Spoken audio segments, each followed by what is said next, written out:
Good evening. This is my 2 points of comparison between the stories that we've read recently, Life in the Iron Mills and At the Station. And the first comparison that I want to make regards scenery. Now, in At the Station, we see that Miss Dilly is currently living in a place called Sevier Station. Now, the scenery there is not too much to be bragged about. It's at the foothills of the mountains, and it says not a tree nor blade of grass in the clearing, and swampy tobacco fields stretch into the encircling pine woods. However, it is just a short train ride away from Miss Dilly's home place and the place that she loves. She was born on Black Mountain, which is not too far from Asheville, and she says that, excuse me, if I was in the old place facing old Craggy and the Swan of Noah a running past the door, and can go and set by father and mother every morning where they're lying among the rowan trees, I'd get young again and lose this torment. She wants to go back to her home place very badly. And you can see that she loves her home place and she loves the mountains. And for me, her description almost evokes a place of peace. Where you would think the sun would always shine and the air is always fresh and clean, and you have the mountains surrounding you and the beautiful views. And when her brother finally comes back at the end of the story and she knows that she is going home, it's given me a sense almost as if he is taking her from the purgatory, if you will, where she has lived for more than a decade, back home to heaven. She wants to live there the rest of her life, and she'll be buried there, we can assume. Now, in contrast to the scenery at the station, we also see the scenery of Life in the Iron Mills, and everything is filthy. The air is thick, clammy with the breath of crowded human beings, saturated with fog and grease and soot, vileness for soul and body. It's always smoky because of the iron foundries, and the men are begrimed with smoke and ashes. So instead of evoking a place almost like heaven at at the station, this evokes a sense of hell on earth. It was described by Deborah in the story as the devil's place. And it looks like a city of fires, wide cauldrons filled with boiling fire, over which bent ghastly wretches, stirring the strange brewing, looking like revengeful ghosts.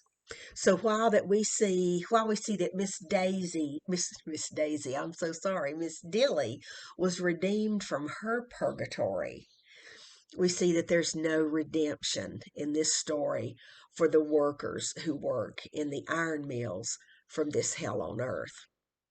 The next thing that I would like to make a comparison of are the religious tones of both stories, and at the same time, the two male protagonists in the story. Again, at the station, we see that Miss Dilly is portrayed as a Christian woman. She reads Bible stories to the children. She reads her Bible, and the story says that Miss Dilly and her Bible and her incessant, innocent talk of the good Lord was all the pope or preacher known to these people, the only messenger sent to show them how to live or to die. And on top of that, she prays for her brother every day and prays that the Lord would bring him back home to her one day. And unbeknownst to her, she actually tells her brother that. He has come on a train, stopped at Sevier Station. He's unrecognizable to her, and he is on his way to trial for manslaughter. And she strikes up a conversation to him, and he starts talking about her family, and she lets him know that she prays for her brother. And before he has to get back on the train, he begs her not to give up praying for her brother. And he later, when he gets out of jail, he tells the warden that there is a woman who has believed in him. his whole life, and that she made him a different man. And he told the warden that she tied me to God with her prayers, and he couldn't get loose.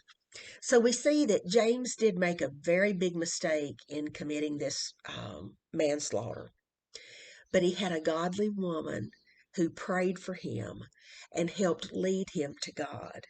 So, what we see in James is that he was literally and figuratively saved.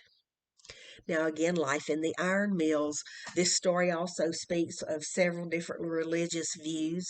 The narrator refers to her audience as you, egoist, or pantheist, or Arminian. Christianity is also mentioned in the story because there's mentions of heaven, hell, and judgment day.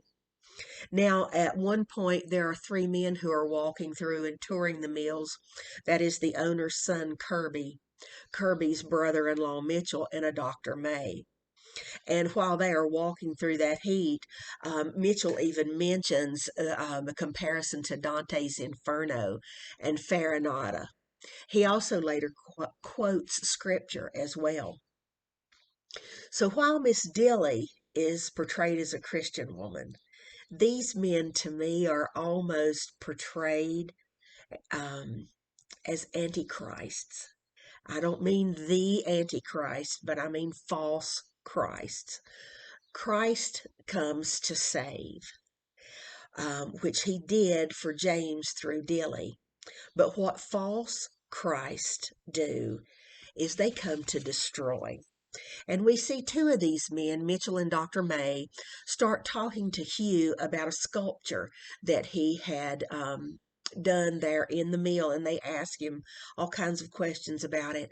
And then they initially give him hope that they are going to help him, or that they want to help him out of his current situation, save him, if you will, from his current situation. But when Hugh actually asks them for help, they quickly backtrack and decline. So this leaves Hugh having no hope at all. And unlike James, who had committed a bad act, he had hope through a praying woman. Hugh has no hope. He commits a crime and he is put in prison where he kills himself. So we see that salvation was had for James, but not for Hugh. But we do, however, see that there was a salvation, if you will, in this story, and that is of Deborah. And it comes in the form of a Quaker woman who came too late to help Hugh. But she makes a promise to Deborah, and she says, "Thee shall begin thy life again there on the hills. I came too late, but not for thee. By God's help, it may be." So we see in both stories, to me, there's almost a depiction of these hills in both stories as a type of heaven. And this concludes my comparison, and thank you very much. Good night.